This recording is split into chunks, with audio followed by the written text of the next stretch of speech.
Hello, আসসালামু আলাইকুম guys, welcome back to my new blog. আশা করি সবাই ভালো আছেন। তো বৃষ্টির কারণে আজকে ছাদের অবস্থা প্রচুর খারাপ, দেখতে পাচ্ছেন। এইমাত্র বৃষ্টি শেষ হয়েছে, এখনও হালকা হালকা বৃষ্টি হচ্ছে।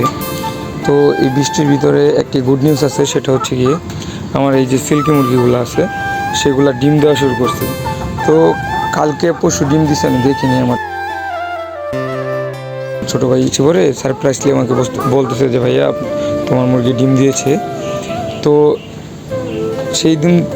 সেই ডিম দুটা আনফর্চুনেটলি ক্র্যাক চলে আসে, মানে ভেঙে যায়। তো আজকে আবার ডিম দিয়েছে, সেই ডিমগুলোই আপনাকে দেখাবো। এই যে খাঁচার ভিতরে যে ডিমটা দেখতে পাচ্ছেন, এটা হচ্ছে সেই সিল্কি মুরগির ডিম। মাশাআল্লাহ,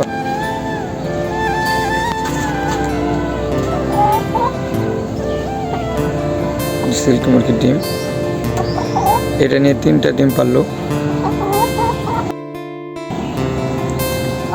মুরগির ডিমগুলা আমি সত্যি মানে কল্পনা করিনি যে আমার সিল্কি মুরগি এত দ্রুত ডিম দিয়ে দিবে। আর আমি ঠিক করে ভিডিও করতে পারতেছি না।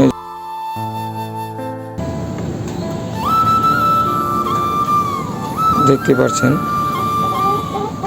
মাশাআল্লাহ মাশাআল্লাহ। আমি ডিমটাই খাঁচার ভিতরে রেখে দিচ্ছি। তো আরেকটা গুড নিউজ আছে, সেটা হচ্ছে আপনাদের যদি দেখাই, সেটা হচ্ছে আমাদের কোয়েল পাখি, যে কোয়েল পাখি ছিল, এই যে কোয়েল পাখি ডিম দেওয়া শুরু করছে। 2টা ডিম দিয়ে ফেলছে। মাশাআল্লাহ মাশাআল্লাহ। আমার সব কিছুই আস্তে আস্তে ডিম দেওয়া শুরু করে দিয়েছে। তো ওরা খাবারের জন্য অনেক হয়ে আছে, তো খাবার আমরা দিয়ে দিব। এই সাইডে আমাদের কবুতর, চুনা কবুতরগুলো ডিমে বসে আছে, যদি দেখাই। এই যে দেখতে পাচ্ছেন, 2টা ডিম পারছে। আর এই মেলগুলা যেগুলো আছে, 2টা মেল আমি আশেপাশে থেকেই কালেক্ট করছি, তাই ছাড়তে পারতেছি না। আর যেগুলো ছাড়া সবগুলো ছেড়ে দিয়েছি। তো সবাই ক্ষুধার্ত, আমি ওদেরকে খাবার দিয়ে দিব। আর আমি সুপার এক্সাইটেড, কারণ ওদের ডিম পাওয়া শুরু করেছি আমি। এই যে মুরগিটা আমার পায়ের নিচে নিচে ঘোরাঘুরি করছে। তো এই ছিল আজকের ভিডিওটি ভালো লাগবে অবশ্যই চ্যানেলটিকে সাবস্ক্রাইব করে পাশেই থাকবেন।